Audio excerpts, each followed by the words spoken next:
We are live. Oops. This is not what I wanted to click on. My bad. Let me go back to Rotten Mango. All right.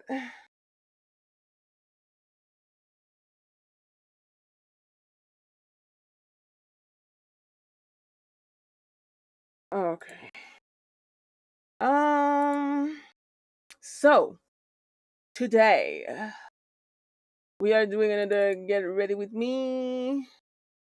And as you can tell by the title, we are gonna watch Stephanie Sue talk to a murderer.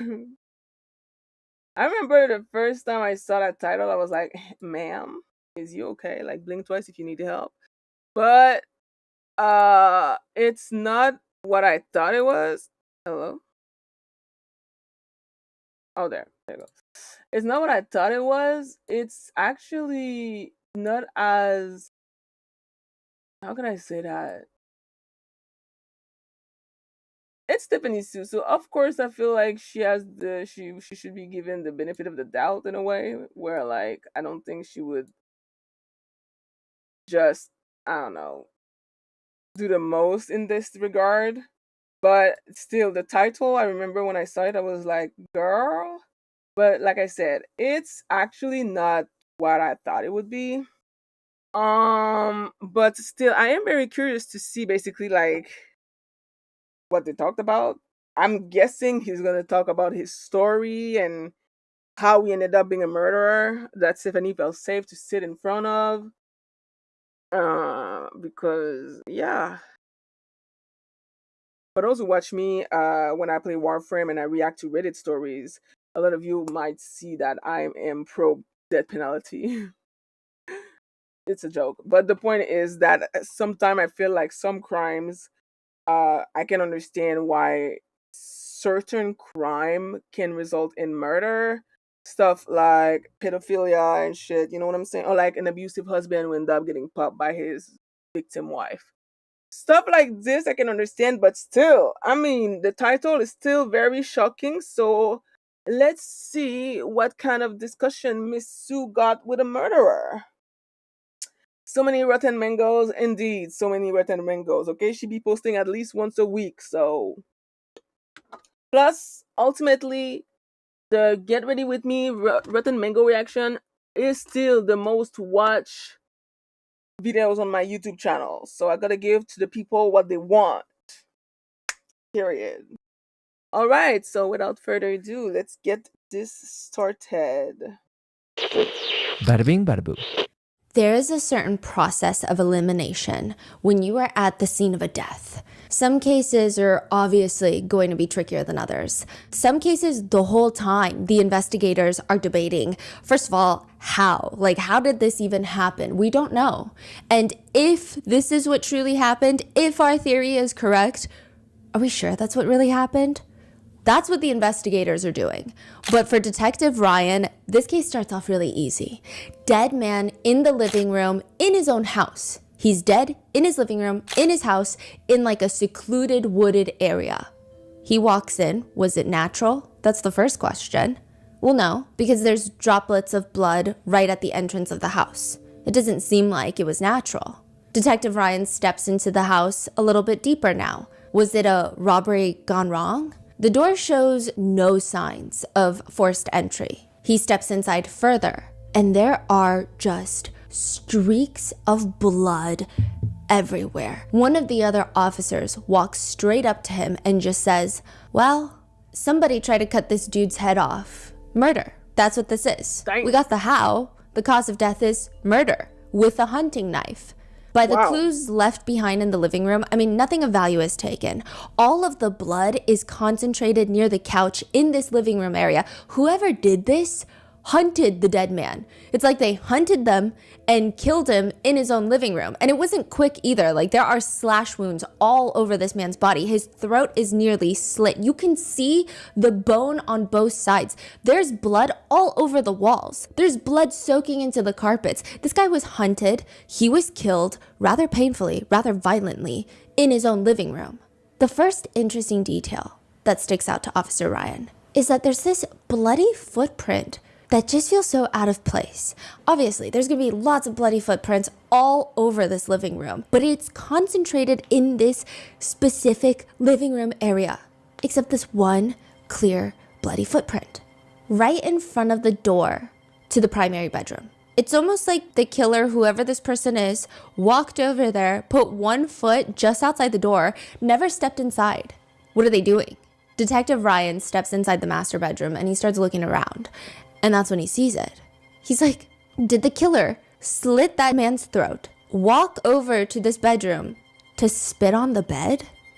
Detective Ryan knows instantly that whoever did this knows the dead man, targeted the dead man, hunted the dead man, and left a giant trail of evidence. It's not long after that that Detective Ryan is going to find the killer. And he's got a lot of questions to ask this killer. And so do we. Because we wouldn't be here otherwise. Can you take us to when we're in the car after you kill Dennis? I was bleeding severely. I had a severe wound. Speaking to my buddy in the passenger seat, I was not even thinking about getting away with it. I was thinking about stopping the blood flow. Did you have a hole in your hand? I'm very curious to know where this was filmed, first of all. Like, because ain't no way she did that in her home. Like, she's very, very... I mean, she has to be careful. She's somewhat famous-ish. She's a very public figure. So, like, I doubt she invited... Even regardless of what he did, I doubt she would invite a man... anybody really in her own home, because she got stalked before, so she takes that shit pretty seriously. So I'm very... That's the first question. Where the fuck did they film this? Second of all, I guess he wrote a book about it. Interesting. Third, this table is ginormous. There's a lot of distance between them. It's kind of a funny portrait. Why are people so evil? Also, how can she interview a killer unless that must be so awkward? Kat, I have a feeling that he did that for a reason. Do you know what I mean? I have a suspicion that it's the kind of murder that you might be able to understand. Because otherwise, I don't think she would be interviewing this man. I don't think she would talk to a man who murdered someone just for fun. So I have a feeling that this is coming from a place of like, something happened and the guy who died might have deserved it. Maybe. Let's see. I did. I put a knife right through it, severed the ligaments and tendons. How long was the knife? It was a hunting knife, so they're about 6 inches long. 8 inches. And that was also the murder weapon? Yes. Did you take the murder weapon with you or did you leave it? Took it. And there was blood everywhere. Was it coming from your hand or was it someone else's blood? A mixture. Did you feel the need to get rid of the blood? I had a glove on. And when I got back to my house, I could wring out the glove. It was just pouring out of me. Oh, wow. And it was everywhere in my garage. Can you walk me through the hole in your hand? See, it wasn't straight through the hand. It was down this way and out this way. So it went the whole length. And you could see pretty deep into because it was wide open at the time. And you're just driving with one hand. I had the glove on at the time, so I couldn't see it until I got back and standing in my garage, pulled the glove off. And then I was like, oh boy, we got a problem. Did it hurt, the hole in the hand? Yeah, but I was full of adrenaline and cocaine and alcohol. I wasn't fixated on the pain. No, the pain didn't bother me at the time. Damn. The next morning, police are surrounding your house and you pour a glass of Chardonnay. Yeah? How many police officers are outside trying to arrest you? 12 to 20. Are you scared? I'm thinking life is over. Your attorney describes it as horrific crime scene photos after you left Dennis's house. Have you seen those photos? I have. Did you feel anything when you saw it?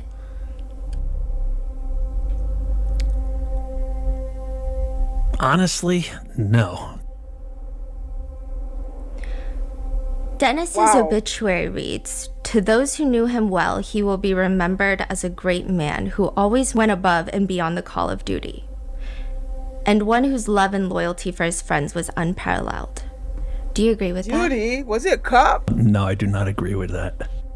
You provided to us your records, like your psychology records from when you were in jail and then later prison. Psychologist asked you, do you feel relief after the homicide?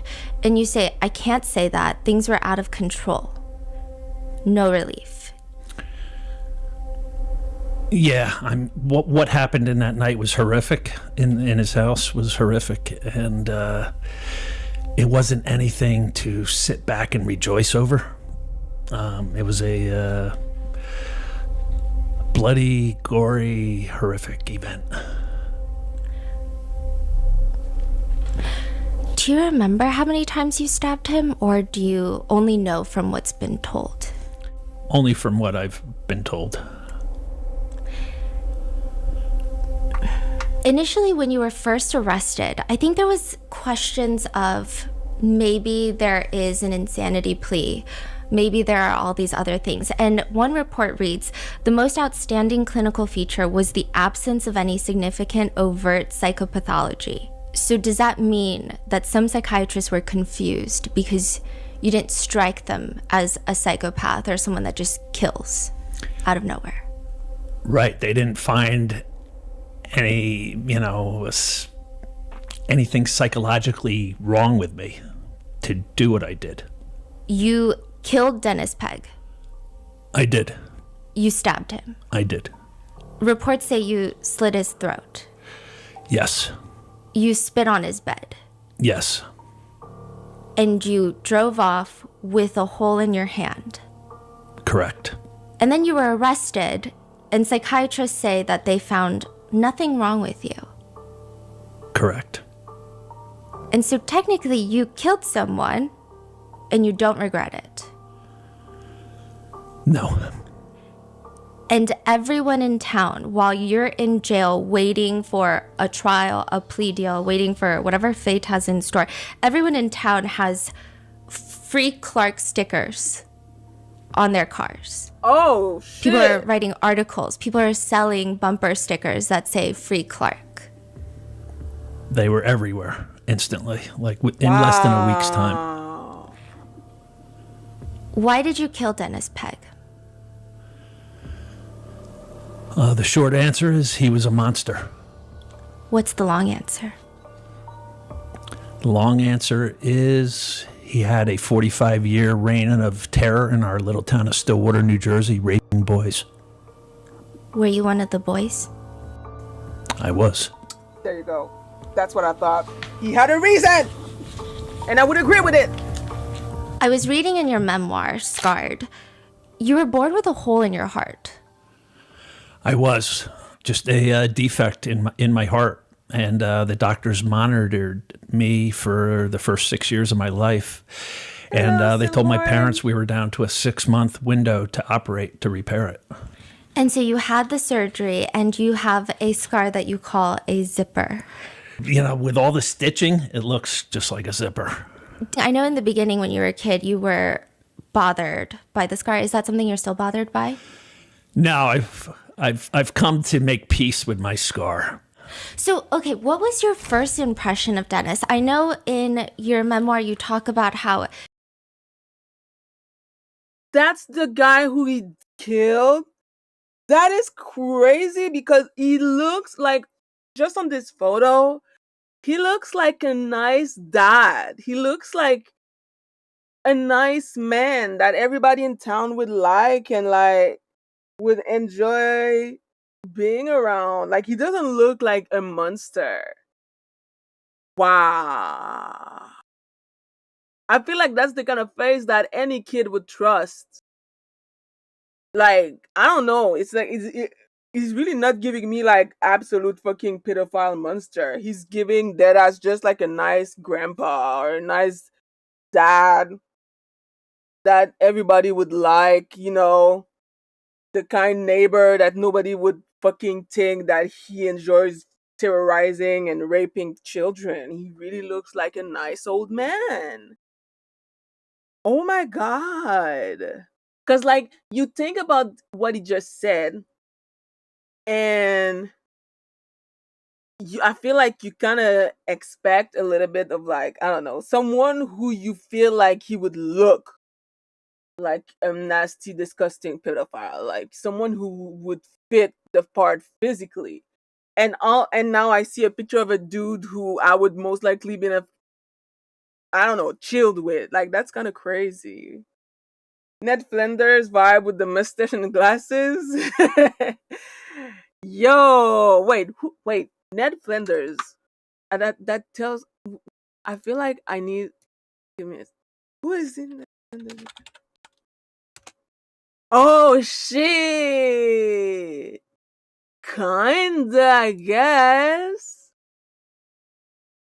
Kinda. He just doesn't look evil. So just this photo kind of trips me out because I'm like, oh my god. So this is the monster that I'm supposed to cheer that he died. That's kind of crazy. That's kind of crazy.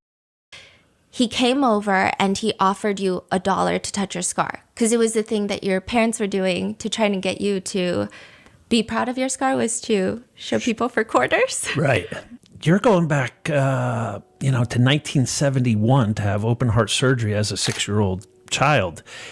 Open heart surgery today is still a risky endeavor. So they were extremely proud of me for surviving this. I was in Mount Sinai Hospital in New York City for a month straight.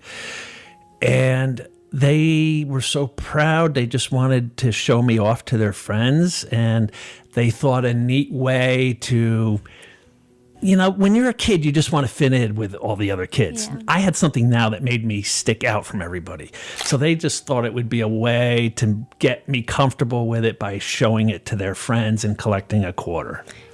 Dennis Pegg was a family friend. This fucking photo. He was my brother's boy. I had a brother who was 6 years older than me.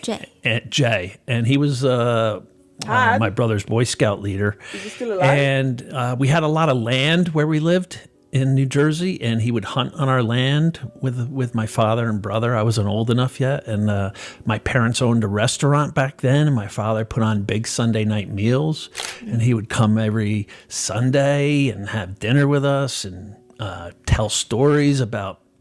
He worked at the county jail as a sheriff's officer, and he would tell stories about there. Wow. Do you think that he targeted your family to get close to you guys, or do you think he genuinely was just friendly with your parents? Targeted. Wow. Predators have to win over, they have to win over their community so nobody would ever suspect them. Mm-hmm. 2, they have to win over the family.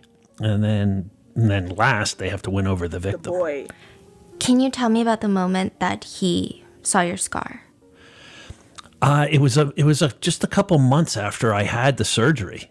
Everybody in my family was in our backyard, and I came inside to get a drink and watch cartoons for a minute. And Dennis came to the front door, which was right next to our den. And I heard his voice, and I bounded up. I loved Dennis. I just thought he was great. He always had his gun on and a badge. And I let him in, and he asked where everybody was. And I told him everybody was out back. And he said, let's sit in the den for a minute. And then he said, hey, I got a quarter. Can I see your scar? Didn't think anything of it. Lifted my shirt, showed him. And he said, I've never seen a scar so raised up like yours. I have keloid condition, so my scar is pronounced. And he goes, how about I give you $1 if you let me touch it? I couldn't possibly think of, in my little 6-year-old mind, of any ulterior motives he would have. And I said, sure, Den. And he took his big, meaty fingers and he ran them up and down my scar. And then he went below my scar line to like my belt line. and he was just probing and saying, "Is your stomach sore from the surgery?" And I'm like, "No, not at all, Den." And he's like, "Okay." He's like, "This has to be our little secret." He goes, if you tell your parents that I gave you $1 for touching your scar, we can't be buddies." And I'm like, "I can keep a secret." So when he's like Jesus probing Christ. and touching, did it just feel like, because you had just gotten out of surgery, did it just feel like another adult that's maybe making sure you're okay? Yeah, Is yeah. that the feeling? Yeah, and like I said, there wasn't one thought in my mind that he could have any other reason to Ulterior touch other motive. than he cared about me and my well-being. Throughout the book, you describe him as having meaty fingers. And I know a lot of cases that we cover, a lot of victims remember specific sensations or very specific scents even. Is that something that you like remember distinctly as meaty fingers? Like, Yeah, he was a big hulking guy, and I was a little tiny kid back then. When I say hulking, he was probably 265 pounds, and just one of those big, beefy guys. Him touching my scar stands out so pronounced in my mind, and the visualization of his big, meaty fingers is like ingrained in my memory. I wish I could scrape it off and remove it, but I can't. It's like ingrained in there. I'm assuming that's a worse memory than the actual open heart surgery. Yeah, it's he like ruined my open heart surgery, ruined my scar. I hated my scar because what would happen later on. And he's the reason for me hating the way I looked. Did he have any sort of fascination with your scar, or was it truly 100% just an excuse to start grooming Most you? likely an Yeah, I don't think he had any things with a predator. They're never the way they seem. A predator is a chess master, always multiple steps ahead of you. So like everything may seem one way, but to them it's complete other way. And I don't think he cared two hoots about my scar. It was just an avenue to get what he ultimately wanted. You guys would go fishing. There would be a lake. You and a bunch of boys would go fishing. Dennis Pegg would constantly be there.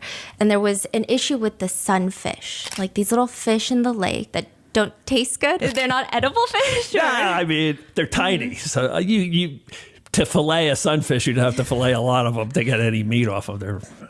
So it's mainly sunfish. Right down by the dam, there'd be a lot of sunfish, and they're a really like gullible fish where you don't even need to put a worm on a hook. Dang. You could just put your hook in the water, and they see the bright shimmering, and they just latch onto it, and you catch them and you just release them, or so we thought. He does not catch and release them. What did he do? No, and again, for me to say he didn't like sunfish is wrong, because he's a chess master. Remember, he's a predator, and he's one step ahead of us, 2 steps, 3 steps ahead of us. He would tell us little boys that sunfish were a worthless fish and that they needed to be killed. Okay. And he would catch them and stomp on them with his boot, or he would catch them, throw them in the grass alongside the river, and then pick up a big rock and smash it down. Oh my God, what the fuck? And he'd be like, "That's what you do to things that are worthless." Run So everything's like a kids? means to an end for him. So he just wants to scare everyone. It's a control thing. It's a domination thing. It's also to let you know if he considers you worthless. Wordless. This is what will happen to you. We're down there as a group of young boys, and it's not just me he's targeting. He's targeting all of us. Oh my God, like I know for a fact that seeing something like this at 6/7 years old, I would be absolutely traumatized. I'd be like, and chances are I would most likely tell my mom. I'd be like, "Mom, is it true that sunfish are expendable? Because like Mr. I don't remember this dude's name. is smashing them with a rock. And my mom would probably like, he's what? Smashing them with a rock in front of you kids? Yeah, like, cause but again, we live in different time. He's way older than me. Cause there's things that I wasn't telling my parents, but there's things that I was telling my parents. And that wouldn't be something that I feel like I couldn't tell my parents. So I would probably tell them, and my parents, being the people that they are, would most likely confront him, but that's because my parents work in law enforcement. So they were kind of. My mom works with men like him, actually. She used to be a parole officer, so she would have most likely talked to this guy who's smashing fish with a rock, but I bet that back then it wasn't necessarily seen as some weird shit. I don't know. Especially if only kids see it. You don't necessarily tell. You're with a bunch of friends. So I guess you're kind of scared, but also you feel safe. I don't know. That alone is kind of traumatizing, though. God dang. And letting us all know how he feels about worthless things. This is a little sidetracked, but I was doing research into sunfish because I didn't even know what they looked like. And in a lot of indigenous cultures, they're actually known for protecting the young. Really? That's like they're some of the fiercest protectors of their young. Wow. Like they will stay by their young for 10 to 14 days and starve themselves just to protect them. And so it seems almost ironic that he specifically did not like sunfish as well. Wow, It's I didn't very know interesting. that. Never heard that. Yeah, it's amazing. Damn. So in one of the Symbolism. court documents, it mentions that he drink a goldfish or he bit a goldfish in half, spit the halves into Excuse me, what? his beer. Did he drink the beer with the goldfish? Yeah. Excuse me, what? Yeah. And he said he used to do that with his army buddies. And he would just make you guys watch. Made me watch. This was at his house. You're saying that he will bite a goldfish in half? Yeah, he bit a goldfish in half and then swallowed it down with his beer. And you can make up whatever psychological reference you want. Again, it's to scare me. It's to show violence to me. Oh my Like his God. demeanor during all of it is just... Dennis was a light switch. He could be one way, outgoing, friendly, gregarious, fun-loving.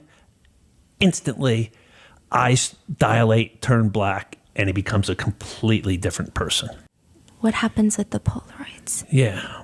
Down at the lake again. I lived at a lake community, and there was a dam area. And the dam would separate the lake and then into the river. And that's where all us kids would hang out and play. He did everything out of the watchful eye of my parents. When everything happened, my mother said, I never even saw him with you. And I'm like, everything happened down at the lake. And he was giving beer to us young boys, not just me, down there. So I'm like 9 years old. Oh, Lord. Get a picture of a little 9-year-old. He invites me into his pickup truck down at the lake, and let's have a beer. So he gives me a beer. And I thought it was great. Here's a lieutenant. He's a lieutenant in the sheriff's department. And I'm getting to have a beer with him. I'm thinking, this is fantastic. Of course and you he do. says, one of my friends just bought a old farmhouse, and there was a old desk left behind. So I started going through the drawers, and it was filled with porno pictures. You want to see some? And I'm like thinking like Playboy magazine type stuff. He, he had cargo shorts. Cargo shorts had the big pockets on them. So he opens up his cargo shorts pockets and takes out a handful of Polaroid pictures. And he's looking at them, and he just starts giggling like a little schoolboy would giggle. And he's like, oh, these are a riot. He's like, here. And it was a close-up of a young penis. And he's like, here's another one. And here's another one. And it was just penis after penis. And he's slapping my knee in his truck, laughing. Aren't these so funny? Aren't these a riot? And I'm like, where's all the women, Den? And he's like, oh, those must have been in the other drawer. Next time I go over to that house, I'll open up the other drawer for you. No, But look at these. Aren't these a riot? Aren't these so funny? And I'm just like, So you think he took these Polaroids? I mean, there was no friend. There was no farmhouse. No. He took these. Yes. Yeah. He always had large stories. And looking back now, I don't know if one of them was true. I have no idea. He would invite you to his house, and then he would try to feed you beers. And what would happen a lot is the dam area where I lived. The river went right through Stillwater to a bridge area, the gristmill bridge. There was an old gristmill right at the bridge. Mm-hmm. And he would say down at the dam area, the fish aren't biting that good. Let's go over, towards the gristmill. Or there's twin bridges in another section of the river. Or he'd say, let's go to the twin bridges. And he would always mysteriously slip in the mud. His foot would go into the mud. Or he'd slip and go into the river and get his boot wet. And we'd have to go to his house so he could change his sneaker or change his boots. And that's how he would get me over there. And then while we were there, well, let's have a beer while we're here. So it would be just to get me comfortable going to his house and having a beer at his house. Were the houses far apart, or did people see that there's constantly boys going in and out of his house? No, he lived up a long driveway. Of course, he lives in a secluded area. Sat alone up there. Oh, so you can't see anything. Like if you were to scream, people can't hear. It's pretty. There was houses down below, but his was a driveway that went up, did a 90-degree turn to the house. And it was the only house up there. His house, I don't want to call it a cabin. It was a 2-bedroom, 1-bathroom house. Mm-hmm. And it sat up on a hill that overlooked the elementary school playground. Was he like looking there all the time? God. Was he outside? I went to that elementary school, Stillwater Elementary School. I was in Little League baseball, and he was at every game that I can recall. Down on the fence, there was a fence that would go around the ball field. He would be down there. He would come around the fence to the bench. Of course, he lives in front of an elementary school. Oh my God. Oh my God. Yo, this is so crazy to me because, again, growing up with a dad who is a prison warden and a mom who's a parole officer, you get to hear stories after stories about how mankind is fucked up from a very early age. My parents love to traumatize us with the worst of the worst case that they would see in their fucking job. I hated that. However, because of the job that my parents were doing, I was taught from such an early age how to recognize the sign of a pedophile, of an abuser, of a gang member, etc., etc. So, like, everything that he says to me would have fucking raised alarm, because those are the kind of signs that my parents would tell me about to, like, recognize and see, and if I see something, say something type shit. So for me, of course, now I'm 30 years old, but still, like, for me, I feel like there's so many behaviors that he's exhibiting, so many little things, because these are like, I think they were friends, they were family, he was a family friend. He's seen him grow up, like, he's known this boy since she was a baby almost. So it's like, because I feel like the first time that he started touching his cards, he was like 6 years old. Now he's 9 years old. That's years and years of him prepping him, grooming him, playing the long game to make him feel comfortable. Years of him not doing anything, but just basically like laying the groundwork, or like doing like all the shit that needs to be done to make sure that he trusts him. But that's years of, oh my God. Oh my God. And in front of a fucking elementary school, like, dude. I'm not surprised, because that's definitely the type of shit that they do. But also it's like so on the nose at the same time. Like, goddamn, bro. Ugh, Jesus Where we'd Christ. sit at and grab your shoulders. Oh, great job out there. Great job. Just always down at the playground with the young kids. Oh my god. No one thought it was weird? Because he doesn't have kids of his own, right? Not married, no kids. But he's the lieutenant in the sheriff's department. He's the Boy Scout leader. The Boy Scouts did their meetings in the gym of the elementary school. So he's the Boy wrapped Scout around leader? everything in the town. He's on the Stillwater Historical Society board. The little old ladies loved him. I mean, this goes on for years now. You know, the touching of the scar happened when I was 6 years old. It goes on to, like I said, inviting me into his truck down at the dam to have a beer with him. And this has to be our secret. And in my mind, I'm like, it always has to be. I don't want to ruin this, so I'm not going to tell my parents I had a beer with the lieutenant from the sheriff's department. This is fantastic. You know, and he made you like his equal. You know, he put you on equal. He made you like feel special, and it's us against the world. Everything he told me. I mean, one of the stories I recite is he was always taking trips out west. And on one of his trips, he said he met the Marlboro Man. Now, if you grew up in the 70s, 80s, the Marlboro Man was a fictional character, but on the back of every magazine with a Marlboro cigarette dangling in his mouth. And he was the coolest dude imaginable. Dennis took the coolest, machoest guy in America and told me he met him on a trip and he was gay. He said, it didn't bother me in the least. He was such a great guy.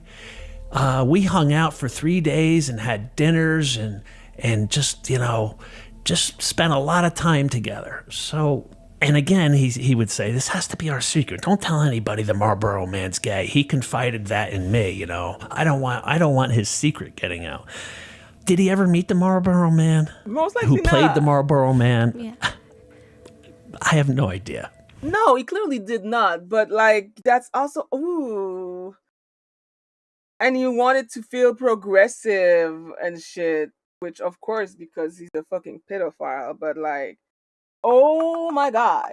But this is also what the 60s. Plus, he had a gun and a badge, which already supposedly made him a trusted member of the community. That's what he's saying. Like, he was living in a small town, and this man was everywhere. Like, he was in every committee. He was in every branch of things that can happen in a small ass town. Like, living in front of a fucking elementary school. He's a he's a sergeant, a police officer, or whatever. He works at the prison. He can tell cool stories about the prison. He is in charge of the Boy Scout. And all the old ladies love him. Like, he was definitely he worked. That motherfucker worked to get this sort of position in the small town. Because, you know, small town, like, everybody knows everybody and everybody kind of trusts everybody and people fucking don't lock their door at night type shit. So like, I'm not, it's just, the more he talks, the more horrified I am, because I see how much this man really is like a fucking monster playing the long game. And whose boy's penis were they? Do you know what I mean? Because this is not his first victim. He's walking around with a pocket full of little boys' penises, like photos. Like, oh my god. And it's so crazy because he's walking around with this in his pocket, knowing damn well that ain't nobody's gonna fucking search him because he's the fucking sheriff and shit. It shows the level of comfortability that this man had. It shows, and yes, I know, again, this is different time and shit. I get it. But still, to walk around with these pictures in your pocket is wild. But also extremely cocky. Extremely cocky. Like, no fuck given. Woo! That man felt like he was untouchable. That's what it tells me. That man felt like he was never gonna be fucking found. Lord have mercy. Probably not. Was the Marlboro Man gay? Who knows? Yeah. It's just like I said, nothing is ever as it seems with a predator. And so what's he doing? He's taking the machoist guy in America, fictional character, but machoist, and making him gay and trying to gauge my response and trying to normalize it. Like, hey, the machoist guy in the world is gay, you know, and that's, again, I that's what I would surmise he was doing. You know, I can't get into his mind. He tries to start wrestling with you. That was kind of like the gateway into... Yeah, you know, so he's taken years now, you know, of porn pictures, Marlboro Man, beers, slipping into the river, go to the house, beers, you know, so he's invested years of grooming. And at some point you have to initiate more touch. That's why I see people tussle a young boy's hair and it just sends a chill down my spine. Because to the normal person, it's like, oh, cute little Billy, you know? Yeah. But to a predator, they need to initiate touch. And that little tussle of the hair is going to go to a pat on the knee, is going to go to a pat on the thigh, is then going to go to a wrestling match. So he told me that he wrestled my older brother, Jay, and he wrestled my next door neighbor, Jeff. Jeff and Jay were inseparable. They were same age, same grade, in the Scouts together. Okay, I'm sorry. He keeps saying were when he talks about his brother, and I am very worried. Like, is his brother still alive? And if not, did he die of a natural cause of an accident, or he ended up, like, I don't know, killing himself because of the abuse? Like, it scares me. He's not saying my brother is. He keeps saying my brother was or were. And I'm like, oh no, I don't know. Like, it scares me a little bit. That's another psychological way to make the victim think gay was cool because the Marlboro Man was gay. Yeah, like, did like every little boy icon. And I feel like the Marlboro Man is more believable than Superman or Batman or whatever. So, damn, bro. Damn. Oh, Lord. And he says to me, I wrestled Jeff and Jay. Let's see how tough you are. And I'm like, okay.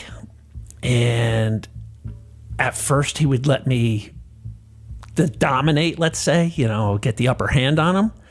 And then, like I said, that light switch would go off and his eyes would turn dark and black. And he would pin me to the ground and he would get his hulking 265-pound body on top of me and start gyrating and moving and grooving.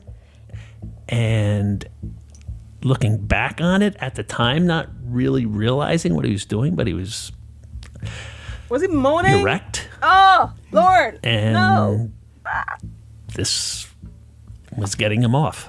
And you're 11, so you're tiny. I was 10 when that started happening, when the wrestling started. I mean, he's like 3, 4, 5 times your size. Yeah, I mean, and because of I was a sick little kid when I was young. Like, you know, I was in the hospital constantly with the flu and bronchitis and anything because of the hole in my heart. They would put me into the hospital immediately. I'd be in an oxygen tent. And, wow.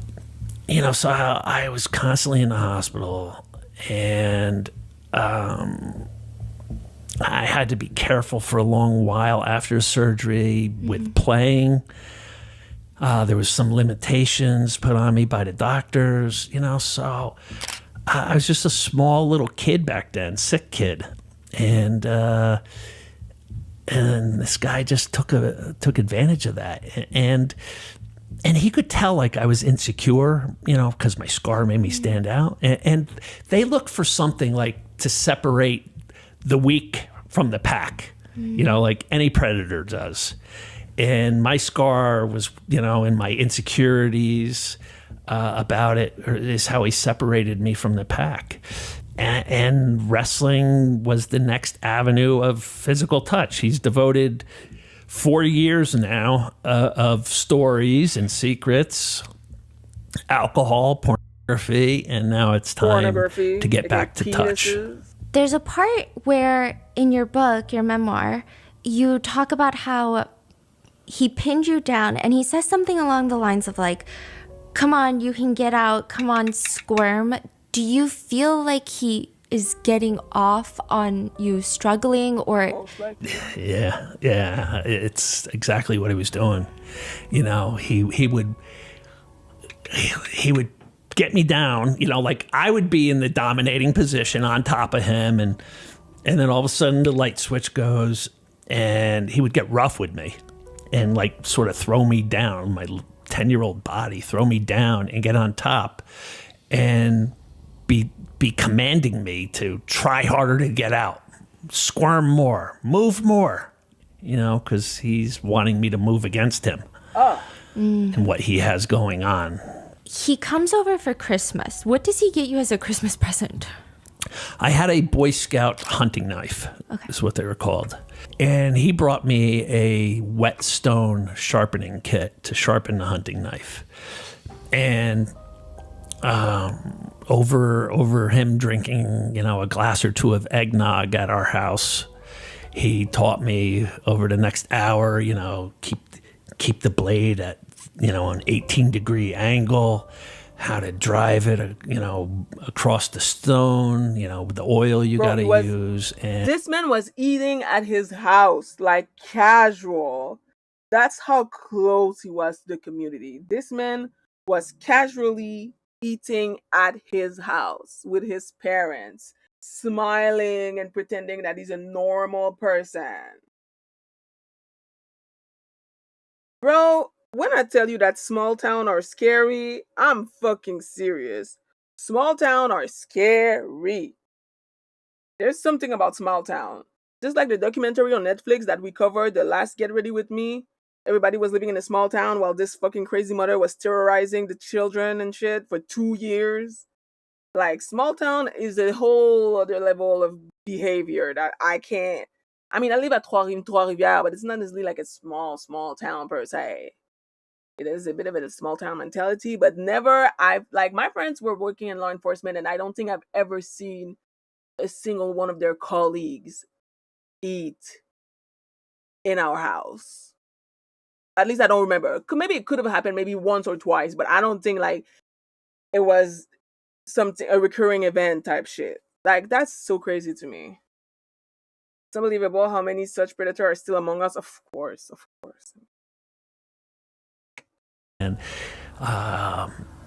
then he would have me do it and taught me how to get a perfect blade on my hunting knife.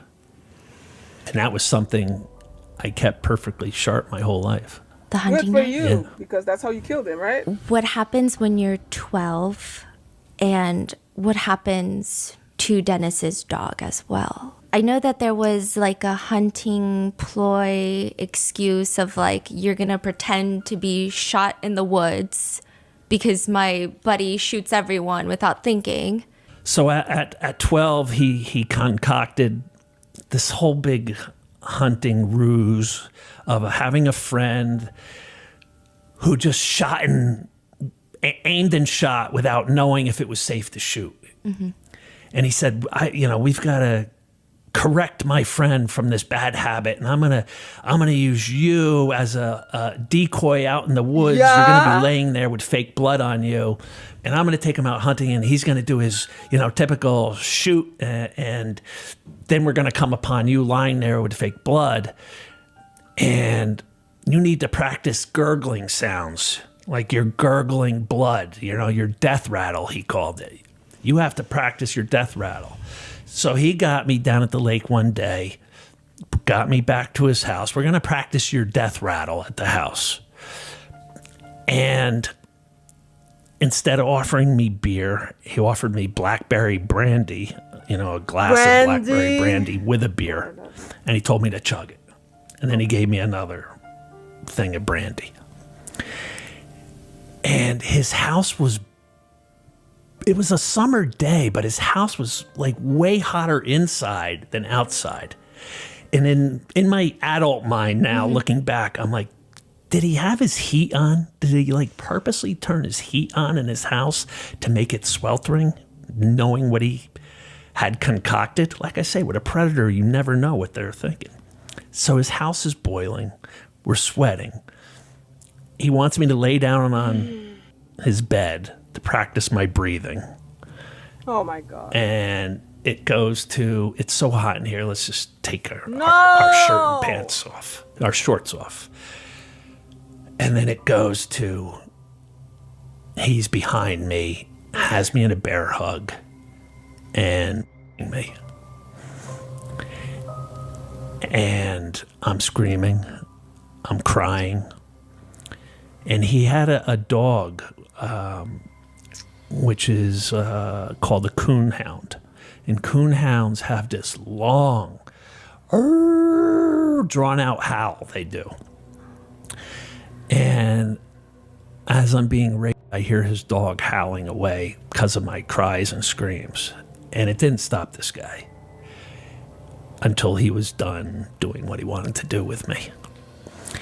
And afterwards, he sat me down at his kitchen table and got another beer, like almost like we were two lovers who just had a romantic tryst together. And he brought his dog over to me and said, I want to show you what will happen to you if you ever open your mouth about what just occurred. No. And he started to beat his dog, and I'm crying and screaming and begging him to please stop. And he wouldn't until the dog lay in a heap at my feet. Now, I was just contacted just 2 days before this interview by a gentleman who, when he was 17 years old, needed a place to stay, and he stayed at Dennis Pegg's house for 6 months. And he said it was the most bizarre 6 months of his life. He said the guy was a complete freak. He said one thing that happened, though, is now, when he was 17, he's 10 years older than me.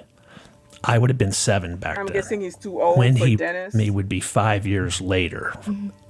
So this dog would be 5 years old.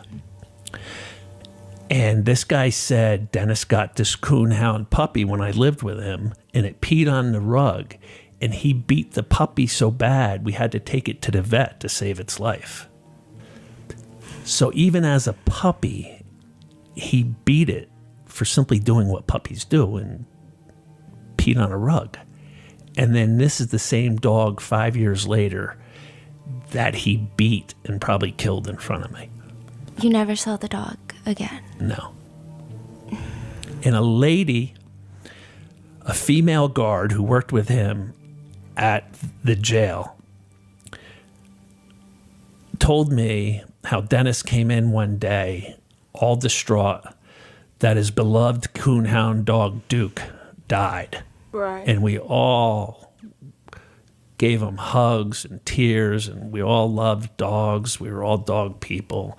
And she goes, I am horrified to think that's because of what he did in front of you, that he killed Duke.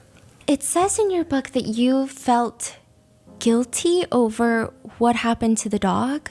Is that? I mean, of course he did. He was a child. I felt he only did that to Duke because of my cries and screams. And if I hadn't cried and screamed during the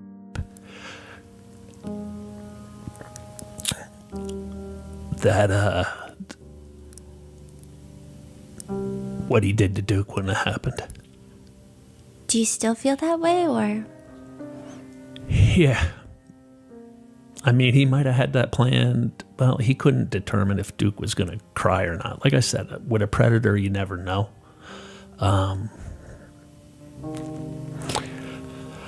But yeah, I still feel guilty for Duke. Do you feel like Duke had more humanity than Dennis in that moment? I feel Duke and I were the only two in that room who had humanity. And that's saying a lot since Duke's a dog.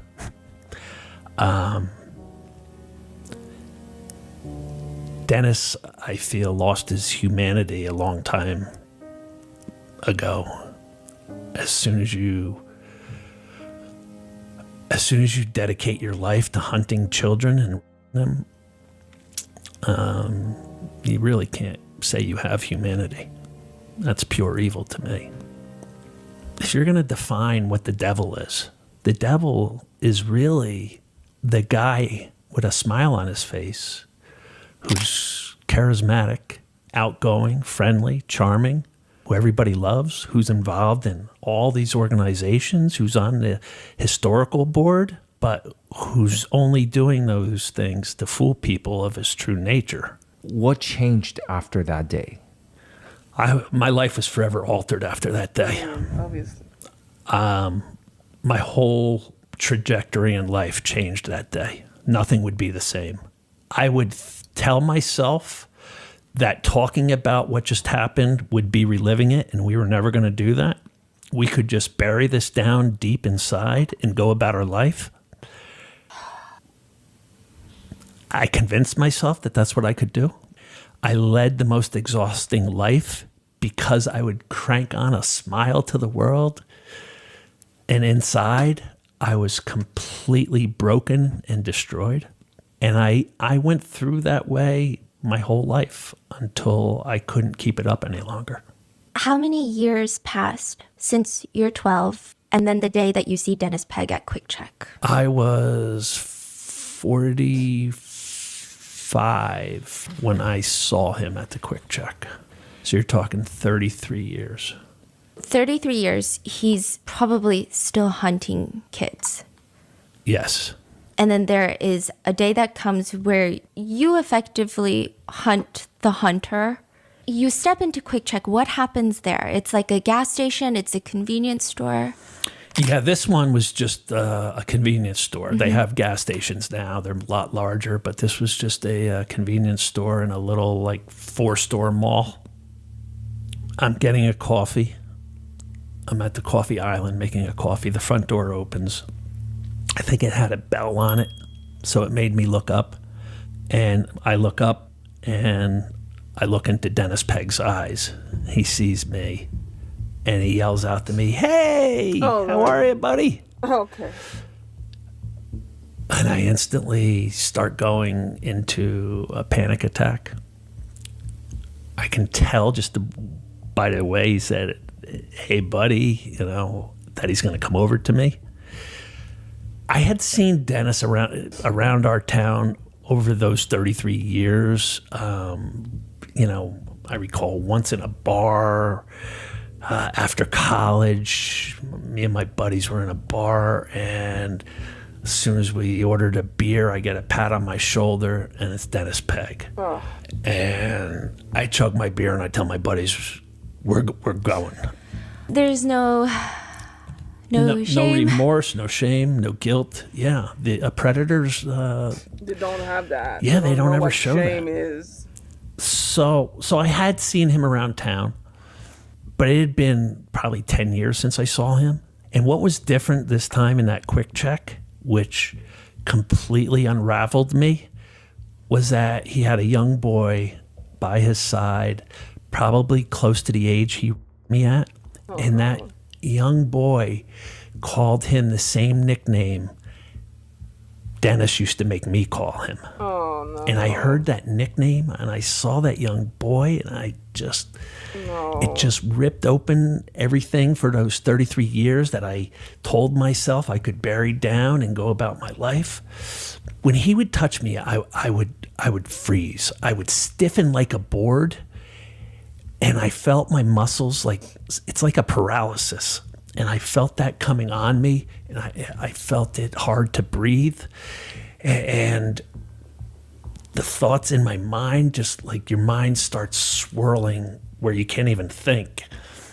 And I'm like, I got to get out of here before I completely freeze. And this guy grabs me, and I just left my coffee and whatever stuff I had on the island there, and I ran out past him. We sort of shoulder bumped a little, and he's like, "Where you going? Where you going, buddy? Come here." And I ran out, and I hopped in my truck, and I sped out of the parking lot, and I went down the road, and my life unraveled. Just completely unraveled. Do you think you saw yourself in the little boy? Is that, or you just felt protective of the little boy? Probably both. Did you? I couldn't get out of my mind over the next months that boy, and wondering what part of the grooming process is he? Is he being shown Polaroid pictures? Is he having beers in his truck? Is he at the wrestling stage? Is he teaching his buddy how to shoot right in the woods by lying there with fake blood on him, and doing the death rattle in his bed? You know, it haunted me. I couldn't even work any longer. Like, I was in business with my brother. We had Tire Automotive Center, and I walked out one day, and I just couldn't go to work anymore. I was having to drink before work just to go into work. You know, instead of filling my coffee mug with coffee, I was so out of sorts. I'm filling it with alcohol, and I'm doing other drugs.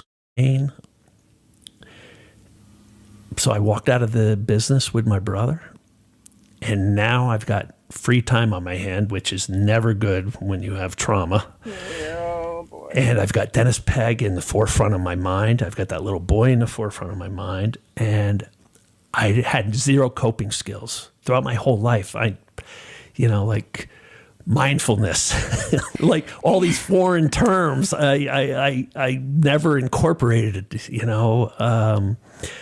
I just dove headfirst into drugs and alcohol, like literally around the clock. Just one drug on its own wasn't enough.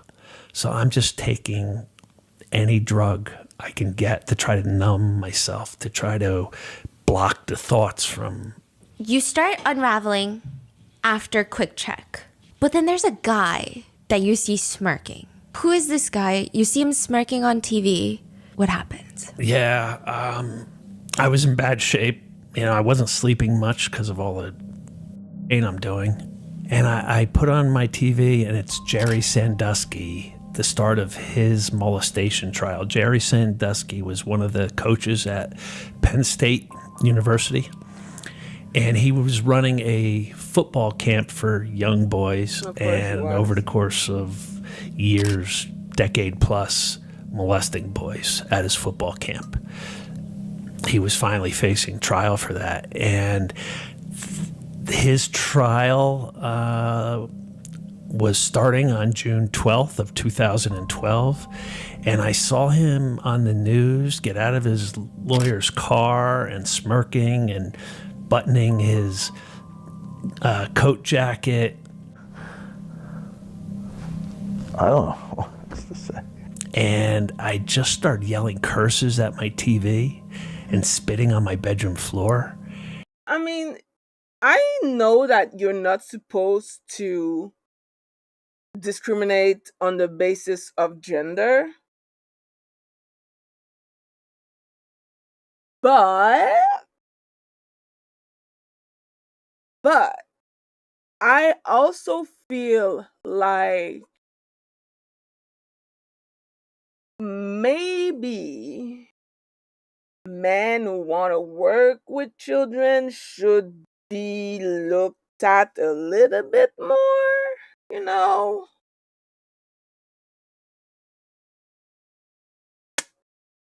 Again, I don't think it's okay to discriminate on the basis of gender, but I just feel like as a preventive measure, we might have to do that.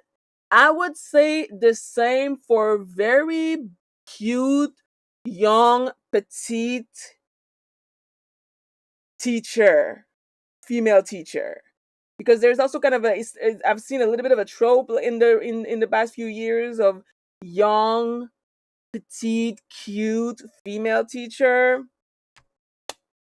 And I feel the same about them too. Like, there's a pattern that if we want to avoid certain things, we might need to be more careful about. Again, I'm not saying that no man should work with children or that no cute little teacher, female teacher should work with. I'm just saying, is maybe a psych eval. I don't know. I feel like something should, I don't know what, but something might need to be done because this cannot keep happening. It's not the first time we hear a story like that, and it's not going to be the last. So I feel like if nothing is done, like, do we really care about children? The answer is no. But we should. I don't know. Because I saw Dennis Pegg as him. I felt Dennis Pegg was never going to face justice. It's like a similar smirk that they have? Is it? Yeah, you know, they can never let their guard down. They'll never apologize to you. Like, victims always reach out to me and say, I want to go confront my abuser. And I'm just like, don't. Might not be a good idea. You're going to get re-abused because they'll never give you the answer you want to hear. It's not worth your time. Mm-hmm. And so they keep that air about them. Dennis Pegg in that deli, like, calls out to me like we're best friends. Exactly. I'm a victim of his. Like, what are you doing? Like, and Sandusky's getting out smirking as his trial's starting. Mm-hmm. And that just infuriated me. But there's a dissociation with these people where, like, they can't admit to what they did because they need to be able to keep on justifying their actions. So obviously they're not going to be like, oh yeah, I raped you. No, we were friends. We were just rustling. We were chilling together. Like, it's not a big deal. It's fine. Like, you're dramatic type shit. Like, they can't admit because admitting is it's once you are able to admit, it's kind of over. You need to remain in the illusion that nothing is wrong and that you're doing something. You need to be able to keep on justifying your action. Otherwise, you can't keep doing said action. So as long as you don't have to admit, you're fine. That's how it works. So no, confronting your abuser rarely works because they have, like, their own system of support where people don't believe that they ever did this and shit, and it's a whole thing. Like, that's sad though, because I do understand wanting to kind of get this kind of closure, but people like Dennis will never give it to you because this, like, the fact that he can still look at his victim and be like, hey buddy, what's up, that man is never giving you closure. He's never admitting to shit. And he's never gonna regret. And even if he does, he's still gonna do it because he's gonna find another justification for his behavior. So it's like, Jesus Christ. It's a recurring modus operandi, being friendly. Yeah, I know. And yeah, about the dog probably. College school in California, the food they serve kids is worse than good. They serve prisoners. Jesus. Denies exist and acceptance, exactly. Like, I mean, the thing with America though is that Americans don't really care about children because if they did, they would actually fund school, pay teacher, and be like, Michelle Obama wanted kids to eat more green, and it was a fucking national crisis. So you know what I'm saying?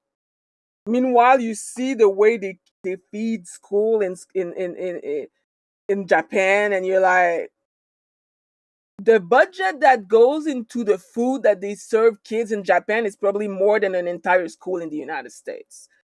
They don't care about kids.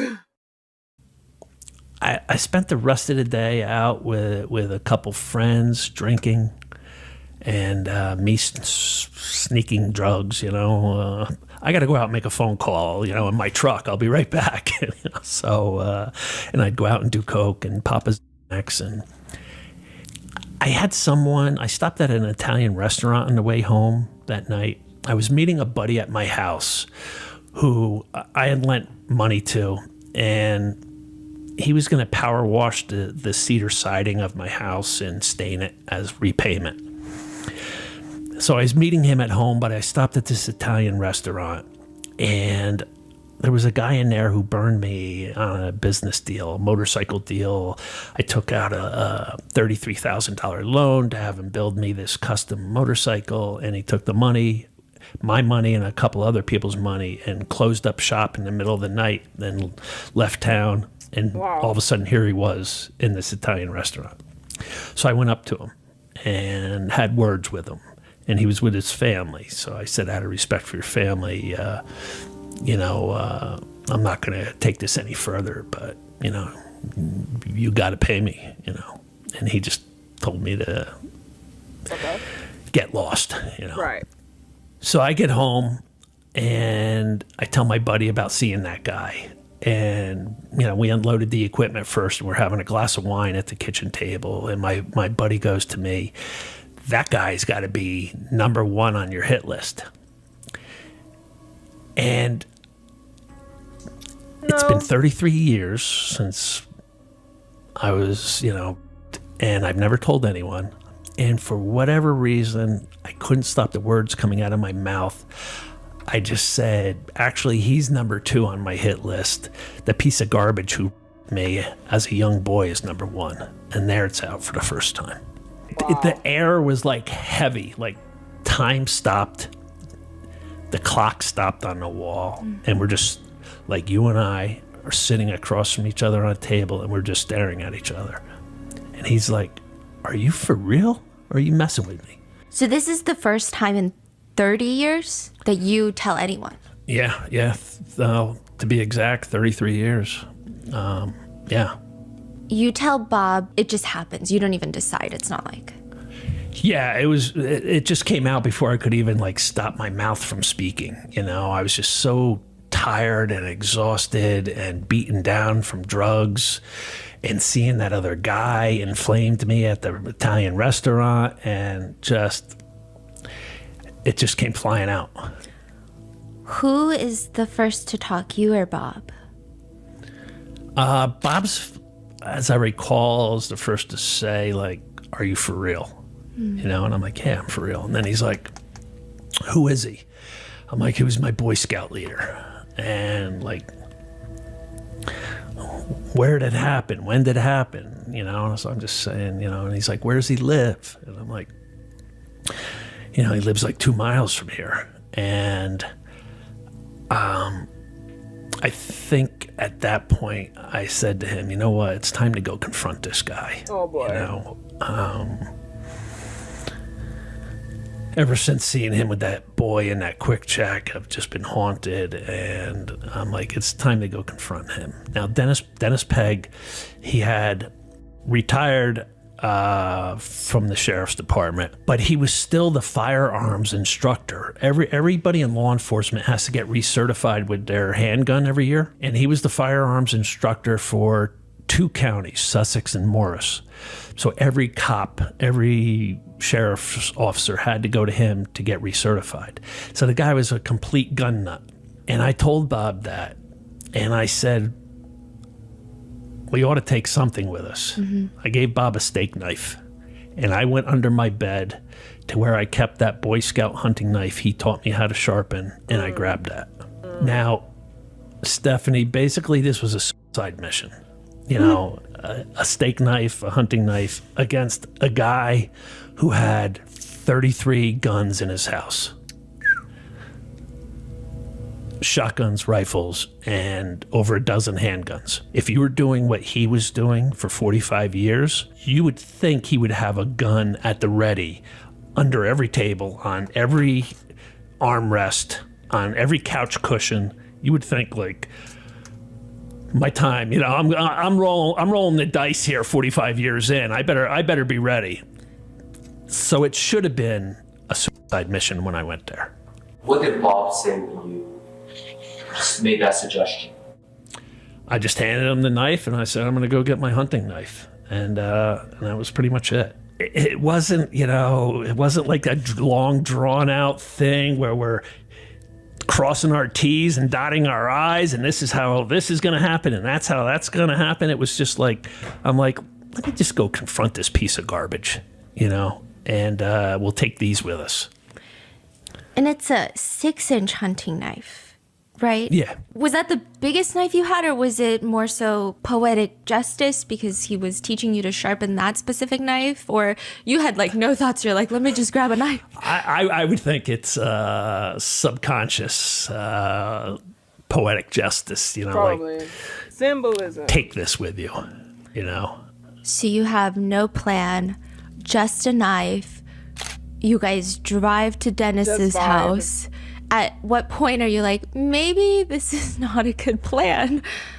No, just like I said, he had a long driveway. Yeah, it had a 90-degree turn in it. Bob pulled up there, and at the 90-degree turn, stopped, went up the driveway. His front door was open, and there he is sitting. Like, he had a storm door. It's a summer night, so the storm door's shut. I mentioned earlier, like the definition of a devil. Well, to me, it looked like the devil sitting in his lair. That's all I saw. But seeing him, this is the first time I'm back at that house in 33 years since what happened with me and the dog. I never went back to that house. And I instantly started going to that panic attack again. Just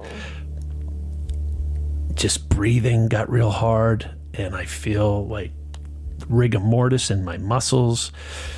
And before I completely froze, I walked up to his door, that storm door, and ripped it open, broke the hinge. And I'm standing in his doorway. It's 9:30, 9:45 at night, and there's somebody you ripped in your doorway who just ripped open your door.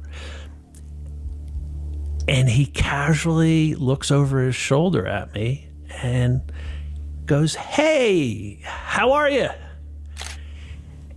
And it just seemed like the most incredulous thing to say in that moment. But again, they can never let their guard down. Like a normal person would like get on their hands and knees and start praying like, "Oh my God, I wronged you. I'm so sorry. I know why you're here. Please forgive me. I'm sick. I need help. Come in, let's talk." No.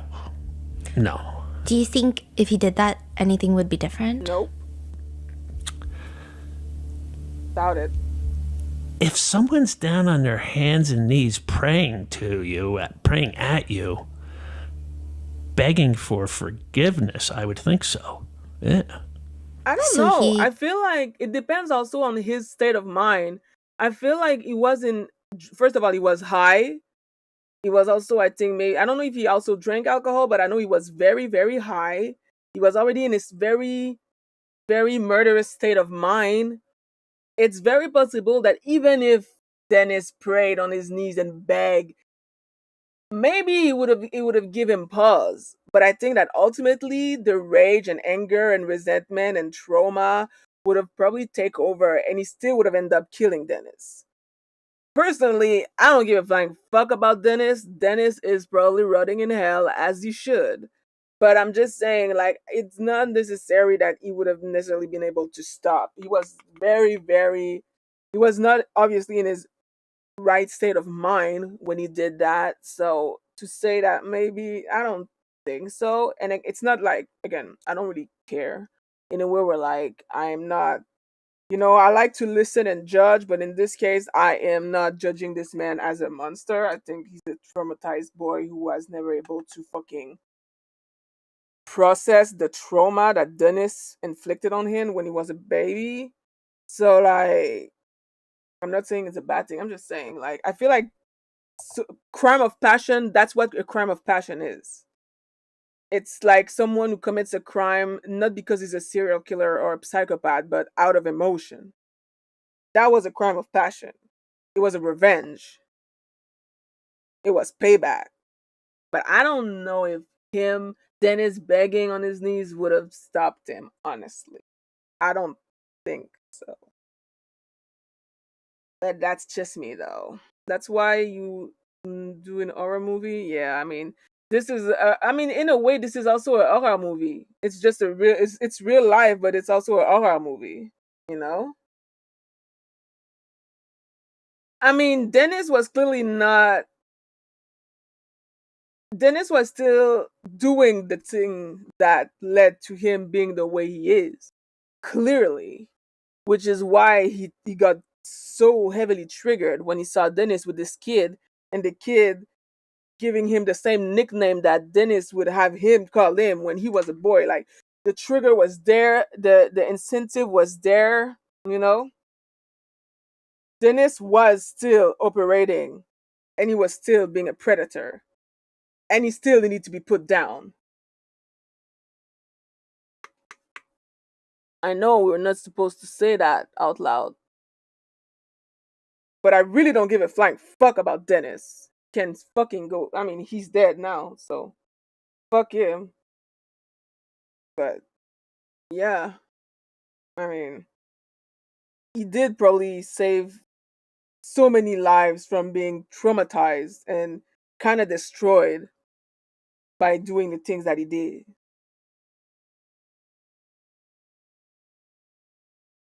Again, fuck Dennis. Fuck Dennis. All my homies hate Dennis because Dennis is a fucking pedophile. And we don't give a fuck. Pedophiles' lives do not matter. They never did and they never will. Pedophile lives do not matter. Just like Nazis, just like fascists, just like pedophiles, just like abusers. Their life don't matter. Just says, hey, How are you? what happens next? We all have two faces. The face we show the world and the face behind closed doors. I've been showing the world that one face, and no one for 33 years has seen the face behind closed doors. Dennis is now going to see my other face.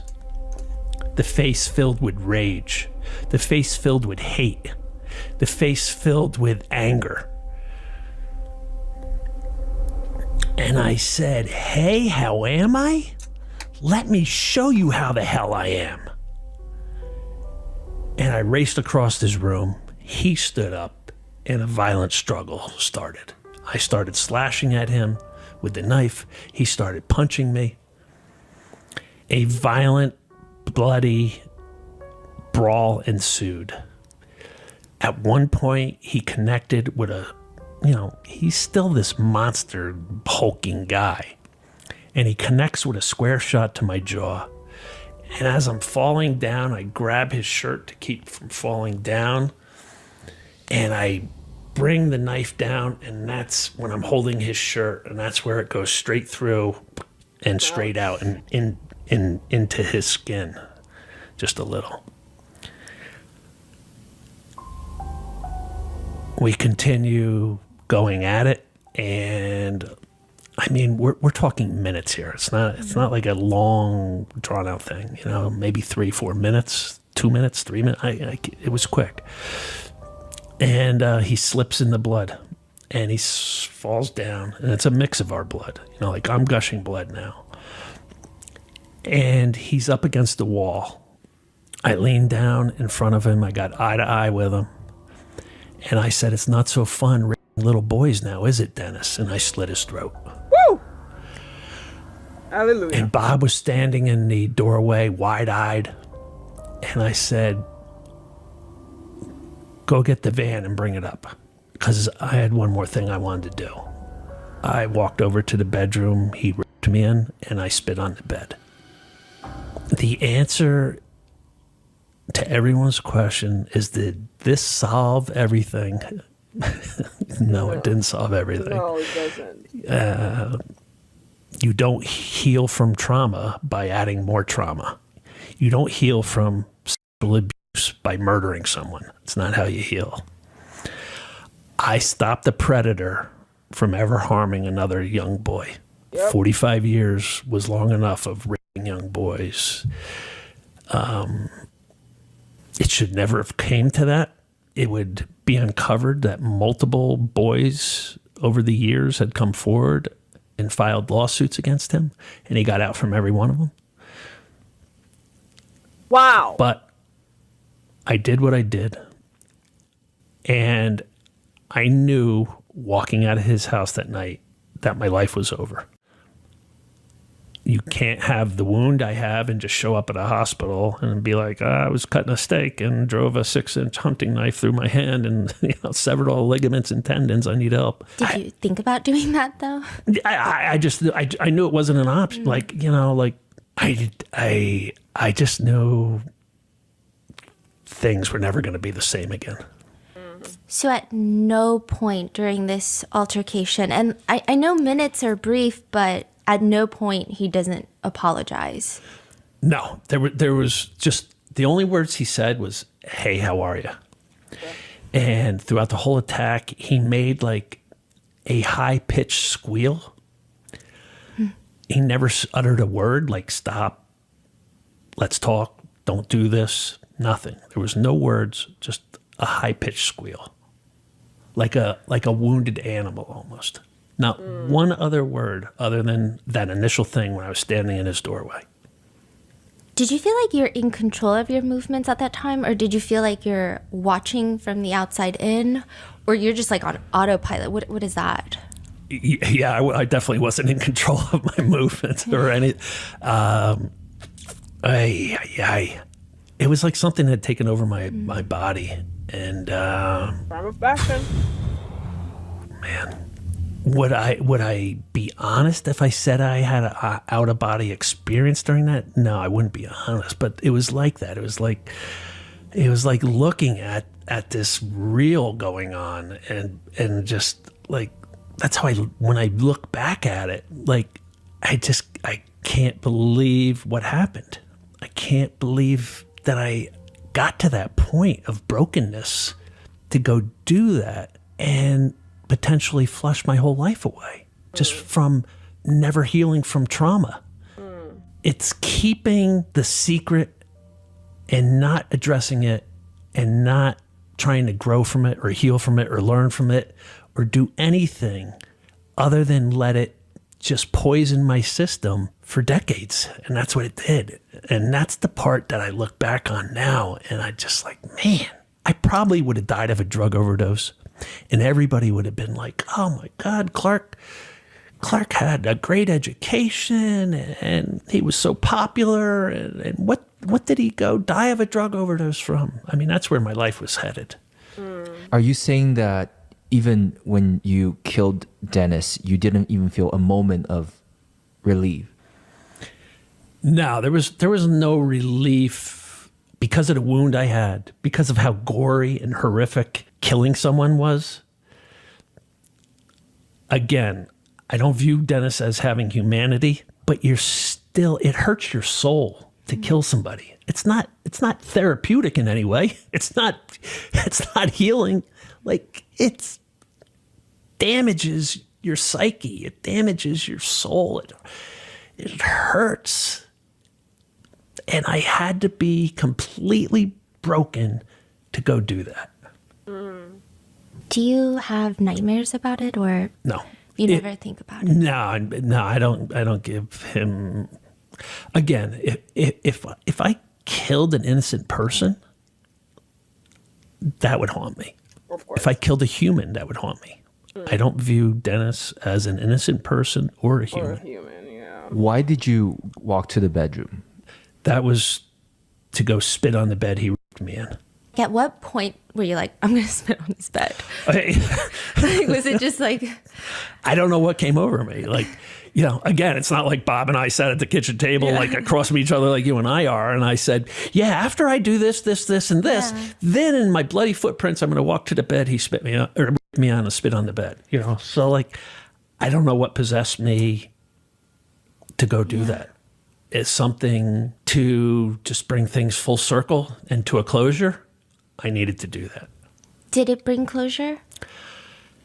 I thought it brought complete closure, like to my life and his. Like there was 2 deaths that day. The life I had been living up to that point, I could never go back to living the way I was. And I literally thought, I forfeit the rest of my life. I'll either kill myself or spend the rest of my life in prison. I forfeited any healthy, happy life to just put an end to his reign of terror. That's what I thought. It's interesting. to me, there's something about this story that, like he said earlier, that pisses me off. Where like, I know that murder is wrong and we shouldn't encourage murder and blah blah blah, but knowing that multiple people did file reports about Dennis and try to take this shit the right way to court, and he got away still, is like, well, if the fucking justice system ain't gonna do its job, then I mean, at this point, I feel like it's up to people to do it, because, like, what do you mean? You know? What do you mean multiple people fucking reported this man and he still got away with it and he was still allowed to be around children? That it's a failure of every person who was aware of all these multiple reports, and the fact that he lived in a small town, and despite the fact that he was living in a small town, nobody was doing shit about it, and he was still allowed again to be around children. Like, at this point, in my personal opinion, I feel like you only go to jail as a symbolic way to say, hey, murder is bad, but also I'm definitely not giving this man like 20 years to life in prison for doing his job at this point. Because if the justice system ain't gonna do the shit that they're supposed to do, then people are gonna have to do it. And when people end up having to do the work of the justice system, then I feel like they should get a lesser sentence. Again, murder is bad, blah, blah, blah. Sure, go to jail for like a year or two, and then community services. I'm not giving this man 20 years for doing what a good Samaritan would do, aka to get rid of a fucking rapist, pedophile, disgusting, useless, breeding piece of subhuman shit. No. As far as I'm concerned, he's a bit of a hero, So, like, so much for the tolerant left, lol. Because like when I'm reading your memoir and going through that moment, because I mean the way that it's written, I feel like I'm there. I'm obviously not experiencing like the depth of emotions, but it feels I'm there with you. It almost feels therapeutic when you spit on his bed. And it's like kind of interesting because I know you don't advocate for people to do and follow in those steps, but it just... He did not. He clearly didn't before that, at least. Relief for the reader. There's some sort of poetic justice in doing that. Yeah. Yeah. I think if everybody, and it's a lot of everybody's, if they could spit on the bed they were raped in, they would want to do it. Yeah. You have a hole in your hand. You drive home. And you say you need to tell your mom. What is the thinking behind that? You're telling your mom because you don't know what's going to happen next, or? Yeah, my mom had just come up from Florida. Welcome home, Mom. Oh, man. And I called my best friend at the time and the girl I was dating and asked them to come over because I just, my life's over, Steph. Am I going to kill myself after this? Aww. Or am I going to spend life in prison? Most likely life in prison. It's one of those two things. So let me say goodbye to my buddy. Let me say goodbye to my girlfriend. And let me get my mother up and say goodbye to her. Because this isn't going to turn out good. And your mom she's 80... How old was she at the time? Yeah, like 81 maybe. And so your plan is I'm going to wake my mom up, tell her goodbye. But your mom's plan is I'm going to clean up the blood and we're going to run. We're going to get away with murder together. Yeah, Mom's like, we're getting away with murder. She was, man. I guess it's good to laugh about it now, right? It's rare that because usually when mother try to like protect their son who just killed someone, the son is a piece of shit. I feel like so many times you hear stories of mom trying to protect their son from accountability.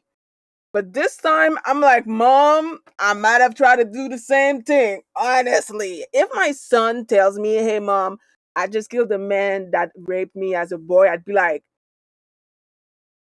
stop talking. It's not good for the court. Call a lawyer. I'll be right there, baby. Like, I think I would probably just, I'm not ratting my son out because he's the victim and now he's a hero.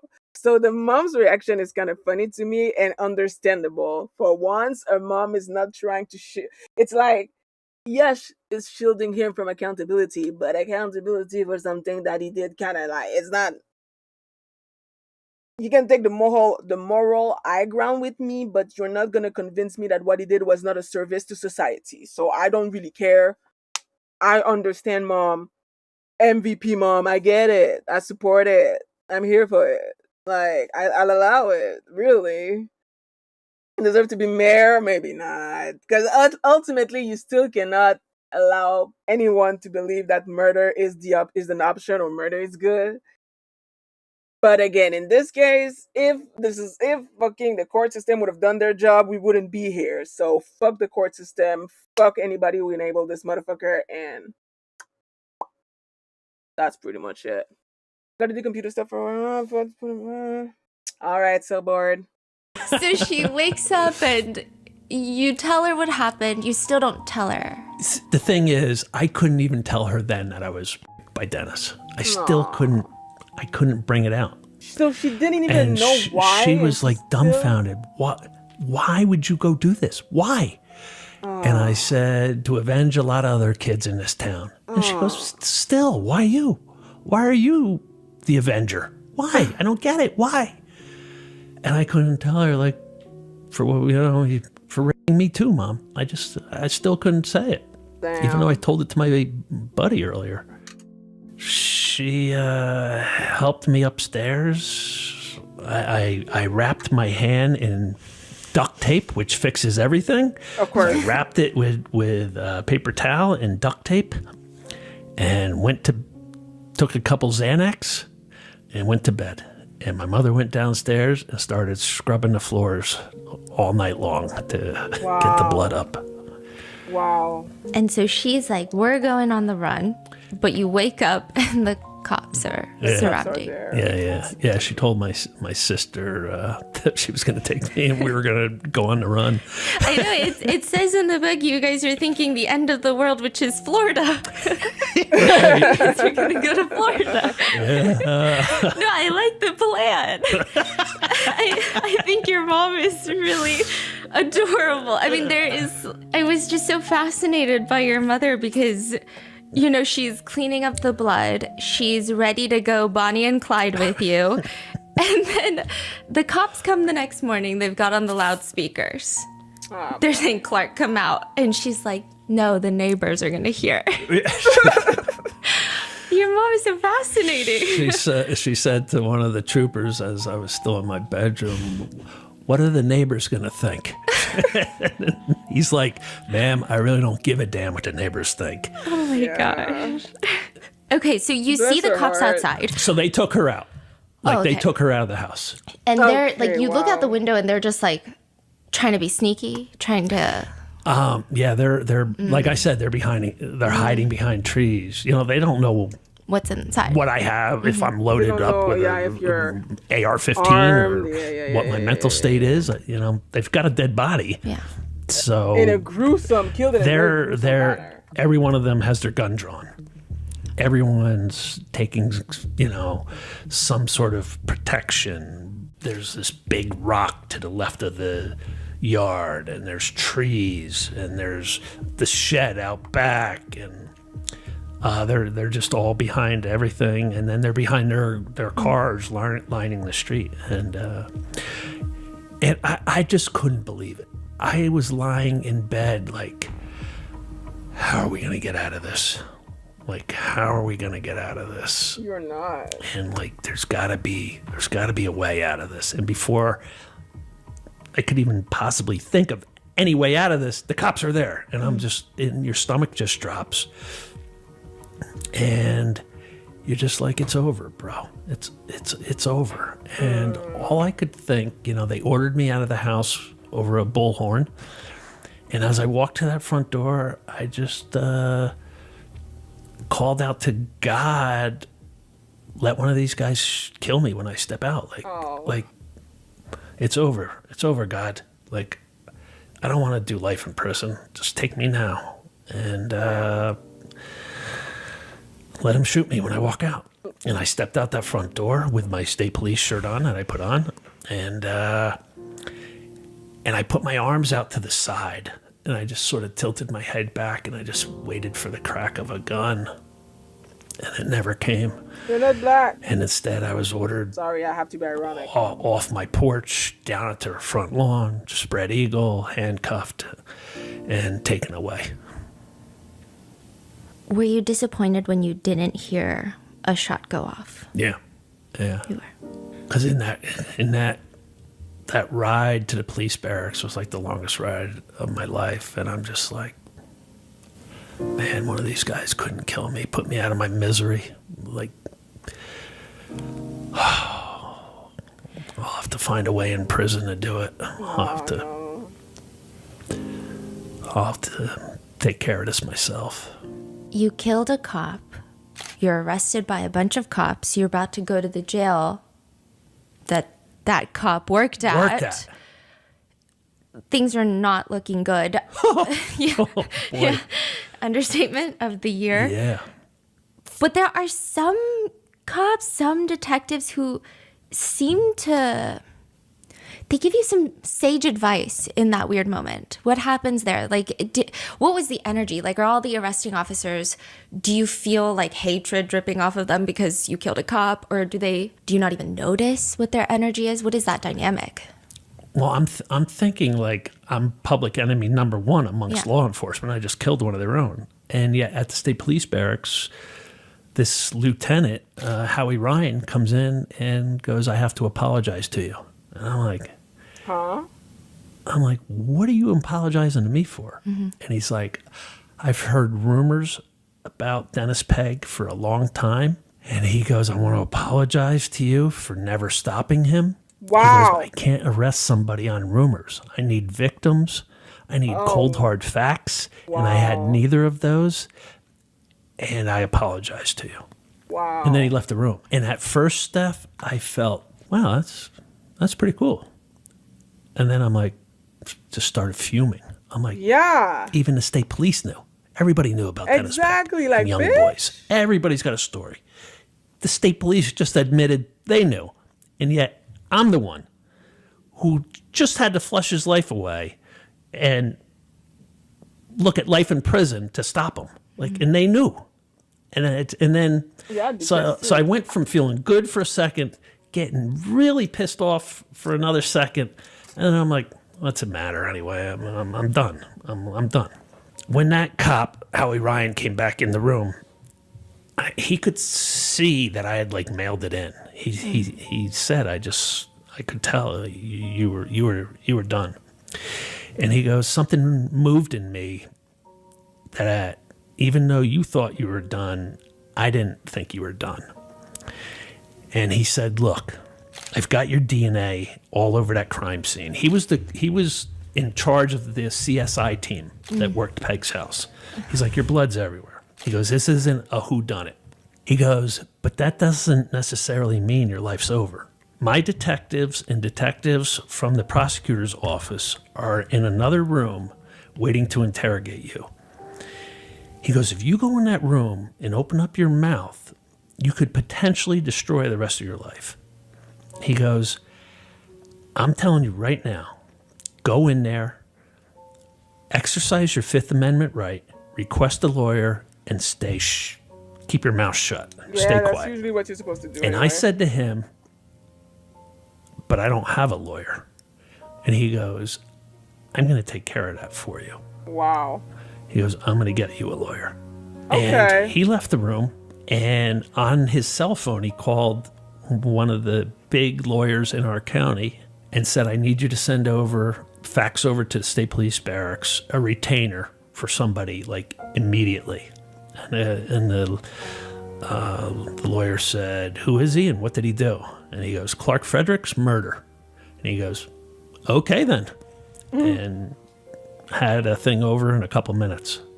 So he tells you not to talk. Do you listen to him? I do.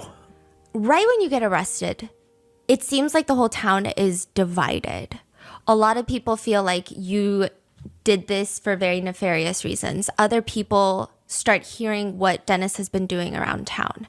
Do you feel like at any point were there just dividing opinions? Did it feel like everybody had their own thought about what the motive was? Yeah, there was some vocal people on his side who were pro Dennis, who just like referred to me as a drunk drug addict who just killed a great man. You know, yeah, I just woke up one day and said, Dennis Pegg, I'm going to go kill you for no reason. Before it really started coming out about what happened, you know, because there were the little old ladies on the historical society that worked with him were like, he was such a sweet man. You know, the mayor in Stillwater at the time was like, oh, he was a giant of a human being, you know, and then people like Howie Ryan are like, no, I knew all about rumors about this guy. Your audience is going to have to get the book, because there's a line from Howie Ryan in the book to the prosecutor. It's one of the greatest lines you will ever hear. I don't want to give it away. It's it's the most powerful line you will ever read, said by him. We will put the page number so you guys can go get it. Yeah. And I will tell you what page, because I know you know exactly what I'm talking about? I know exactly what line that was you're a powerful talking about. line, Yeah. right? No, right. that was unbelievable line. Yeah. Yeah. At that point, once you've been arrested, you're facing first-degree murder charge initially. So you're facing life in prison. Life in prison. And you have an attorney, and they're saying, have a little hope, but not too much hope. Yeah. You know, and it's funny that the lawyer, Howie Ryan at the barracks, called George Daggett, who sent the retainer over. I never even interviewed him at the jail as one of my lawyers. I don't know why. But I interviewed a bunch of other lawyers, and one lawyer just wanted to get me bailed out. We'll get you bailed out of here in 3 days. And I'm like, all right. And then this other lawyer came in all flashy with his, gold jewelry, Rolex watch, and he's listing all these cases he's worked. And I knew the cases, and he lost them all. But in my head, I'm like, but you lost all those, So I'm like. And then this guy, Dan Perez, came in. He just looked like a really good guy, really down to earth. And he came in and he said, I think we can have a valid defense for this. And I was like, really? He goes, yeah. He goes, it's not going to be easy, but I don't think your life is over. I was like, really? I'm like, you're hired. That was it. During that time, Dennis had a security deposit box that the police go through. Yeah. And they find a bunch of letters. Right. That he wrote 10 years before he died? Correct. And when he was in his young to mid 50s, healthy. They all have some variation of pray for me. I hope I didn't disappoint you. Forgive me for any failings. Do you think some of these letters are to victims? Yeah. Yep. And like, they're creepy. There's something really creepy about them. Like, weird.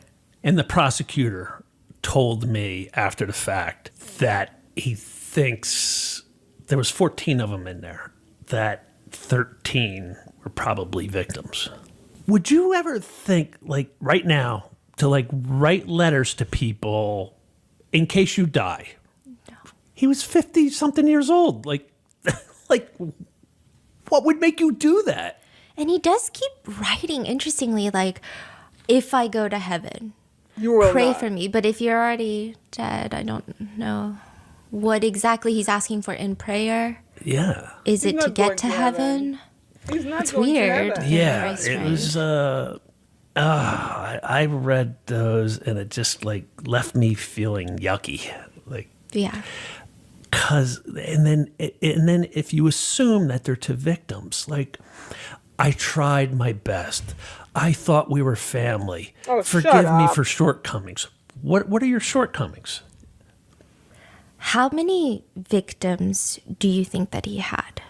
My buddy's wife is the sheriff's secretary, and she sat in on every meeting with the sheriff in the early days, and they estimate well over 100.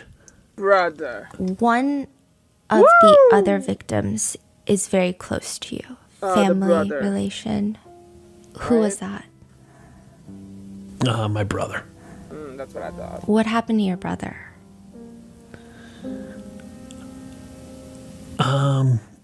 My arrest opened up my brother's Pandora's box. Like seeing that boy in that deli open my box up. My arrest opened my brother's box up, and my brother wasn't ready to face it. He wasn't ready to handle it. Didn't want to deal with it. Like I told myself at 12, we're just going to bury this and go about our life. Well, that's what my brother had done his whole life, and He killed himself. everyone urged him to get help, therapy. to see a therapist. And my brother did what I did, was to numb himself. And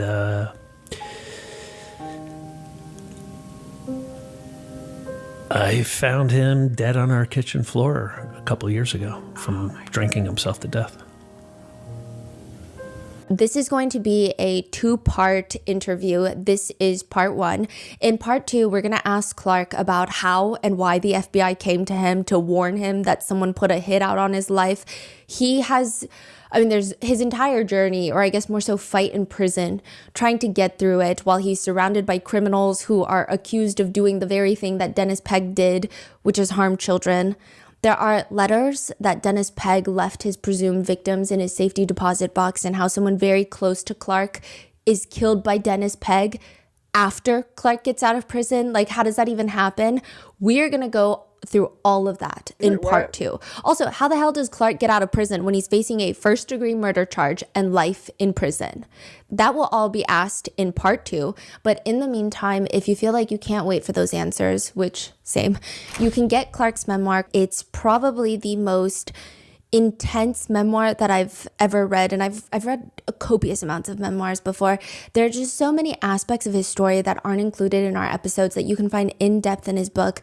I think I finished the whole book the first time around in like 4 hours. It was one of my quickest reads. There's something about it where I don't know how Clark does this, but every time you catch yourself feeling like, okay, there's a black hole that we've now went into, there's no way out of it, you get out, and then there's just like another black hole. And it is like the most intense emotional journey that I have ever been on. You can also find Clark on his social media accounts and his own podcast, which I will link below. But with that being said, that is part 1 of the 2-part series of the story of Clark Fredericks. Wow. And I will see you in part 2. Wow.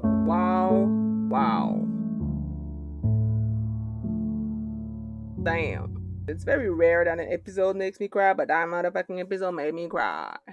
I'm not gonna watch part 2 now, though. It's 2 hours, and what time is it? Oh shit, it's almost 3. I have to go. I'm supposed to play with my friends. I'm supposed to play video games with my friends. I'm late. Anyway, that was good. That was intense. That was sad. That was a lot, but I'm very happy that I watched it.